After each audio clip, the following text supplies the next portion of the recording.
አንድ እናት ከልጆቻቸው ጋር ሆነው ቅዱስ ቁርባን ሲቀበሉ አገኘኋቸውና ሁለት ልጆቻቸው ወንድና ሴት ናቸው። እድሜያቸው 18 እና 20 ዓመት የሆናቸው ልጆች ናቸው። እናትየዋ ደግሞ ለ50 አካባቢ ይሆናሉ። እንደው መምህር ቆርበን እየወጣን ነው፣ ስናገኝ ደስ ብሎን ነው እና አብረን ከፊት ለፊት እያየንህ እያስቀደስን ነበር አሉ። እንደዚህ እያስቀደስን ነበርና ስላየንህ ደስ ብሎናል፣ ግን እንደው እንደዚህም ሆነን እንኳን ፈተናው ከባድ ነው፣ ምን እናደርጋሉ? ምንድን ነው ፈተናው አላቸው። ከጎረቤት ነጭ ለብሰን ስንመጣ ልክ እንደ ነቢዩ ኤልሳ፣ አይገርማችሁም? ነቢዩ ኤልሳ ጊያዝና ኤልሳ ሆነው አብረው ነው የሚኖሩት። እንግዲህ ደቀ መዝሙርና ነቢይ ማለት ነው። ነቢዩ ኤልሳ አይናቸውን እውር አድርግ ሲለው አይናቸው እውር ሆኗል። የነዛን የሶሪያ ወታደሮችን እሱን ፈልገው ነበር የመጡት። አይናቸውን ዝጋ ብሎት ነበር፣ አይናቸው ተዘጋ። እንደገናም ደግሞ በሎጥ ታሪክ ላይም ደግሞ ይሄንኑ ታገኛላችሁ።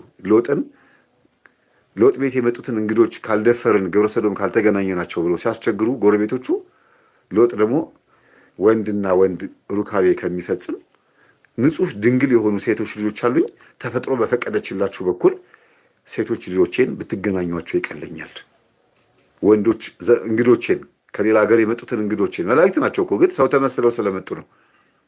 ሚካኤልና ገብርኤል ሎጥ ቤት ገብተዋል። ሰው ተመስለው ስለመጡ ሎጥ ሰውን የመሰሉት ግን እነዛ ጎረቤቶቹ ሰዶማውያን ጎረቤቶቹ ደግሞ ምን አሉት? አምጣ አስረክበን አሉት። አምጣቸውና እንገናኛቸው እና አርክሳቸው አሉት። አይ እናንተም ወንዶች እንግዶችም ወንዶች ናቸው፣ ወንድና ወንድ ወሲብ ሲፈጽም ከማይ ሴቶች ልጆች አሉኝ፣ እነሱን ተገናኟቸውና ደማቸው ብቻ ቢፈስ ይቀለኛል። አንዳንድ ሴቶች መብት ተከራካሪዎች ይሄንን ጥቅስ አምጥተው ምናምን መጽሐፍ ቅዱስን ለመተቸት ይሞክራሉ። እንዴት ሎጥ ሴቶች ልጆች ይሄ ለሴት ያለው ክብር ምናምን ብሎ ይሞክራሉ። ለእግዚአብሔር ቃል ሲባል ያደረገው ነገር ነው። ተፈጥሮ በፈቀደችላችሁ ሴት ወንድን ነው የምትገናኘው፣ ወንድ ደግሞ ሴትን ነው የሚገናኘው። ይኸው ልጆቼን ድንግሎች ናቸው፣ እንደ ማንኛውም ሴቶች ተገናኟቸው ይሆንኩ ብሎ አሳልፎ ሊሰጥ ሲል አንፈልግም፣ እኛ የምንፈልገው የገቡትን እንግዶች ነው አሉት። እንግዲያውስ አልሰጥም ብሎ ሎጥ ከውስጥ ገብቶ በሩን ዘጋው። ከውጭ ሆኖ ነው እንጂ እንግዶቹ ከውስጥ ሆነው ሎጥ ከውጭ ሆኖ በሩን ዘጋው። እኔን እንደፈለጋችሁ አድርጉኝ ብሎ ራሱን ሰጠ። የዛን ሰዓት የእግዚአብሔር መላእክቶቹ እነዛን ሰዶማውያን አይናቸውን እውር አድርጓቸው ነው የሚለው፣ አሳወሯቸው። ግድግዳውን እየዳበሱ የት እንደሚሄዱ ሳያውቁት ሄደው ቀሩ፣ በዛው ተበትነው ቀሩ።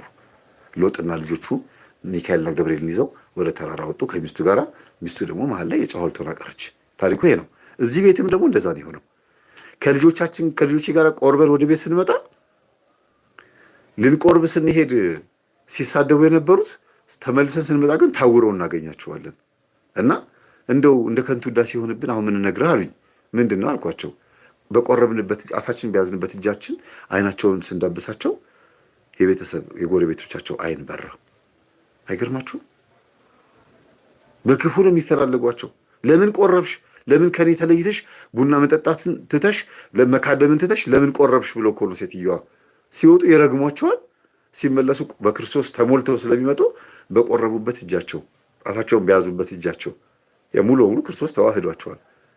የእውነት ነው የምላችሁ፣ በተደጋጋሚ እንደዚያ ነገር ይፈጠራል አሉ። አይኔን አሳወርሽኝ አይደለም ሄደሽ ለአምላክሽ ነግረሽው፣ እኔ አይደለሁም እኮ ለምን እርግማሽን አታቆሚም? በቃ ካሁን በኋላ እኔ አልጠጋሽም። እንደ ፈርዖን እንደ ሙሴ ህዝቡን ልቀቅ ብሎ ሲመጣ ፈርዖን እሺ እለቃለሁ ይልና መቅሰፍቱ ሲነሳለት አለቅም ይላል አልመልሶ። እዚህ ቤትም እንደዛ ሆነ። አይናቸውን ከከፈቱላቸው በኋላ በሳምንቱ ደግሞ እንደገና አሁንም ይሳደባሉ። ሊቆርቡ ሲወጡ አሁንም አይናቸውን ይከፈትላቸው። እንዲህ እያደረግን ይኸው 2 ወር ሆነን፣ መከራ ሆነብን፣ ምን ይሻላል አሉ። እና ለምን ለንስሐ አባት አታስመክሩም አልኳቸው። ኧረ ያልሄድንበት የለም፣ ጎረቤት ሁሉ ሄደን ነበረ፣ በቃ እምቢ አሉን። አይናቸው ግን ርድ ይላል፣ ማየት አይችሉም። እና ያለን አማራጭ እኛ ተአምር፣ የእግዚአብሔር ተአምር ብለን አይናቸውን እንዳብሳለን አሉ። አይገርማችሁም? የእግዚአብሔር ስራ መታደል ነው፣ እውነት መታደል ነው። እስኪ ብላችሁ ጻፉ። የሚካኤል ፈቃዱ ብላ እንደጻፈችው መታደል ነው ብላችሁ ጻፉ። ይሄ መታደል ነው። የተባረኩ ቤተሰብ እንዲህ ነው ይላችሁ። ጸሎት ክፍል ያለው የሚሰግድ የሚተጋ ንጹህ ክርስቲያን ቤተክርስቲያን የምእመናን ናት። ያው ቆርበው ቅድም ገና ስጀምር ተናግሬያለሁ። ቆርበው ወደ ቤት የሚመጡ አሐዱ አብ ቅዱስ ሲባል ተገኝተው በየዋህነት ቆርቦ የሚመለሱ የእነሱ ናት ቤተክርስቲያን ያልኩት ለዚህ ነው። እስቲ ሁላችሁ መታደል ነው ብላችሁ ጻፉ።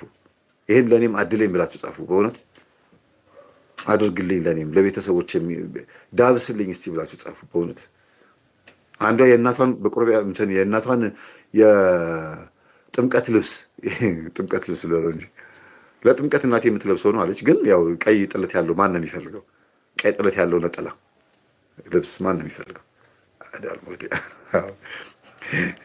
የአዳልሞቴ ልብስ ነበርና ግን እሱን ልብስ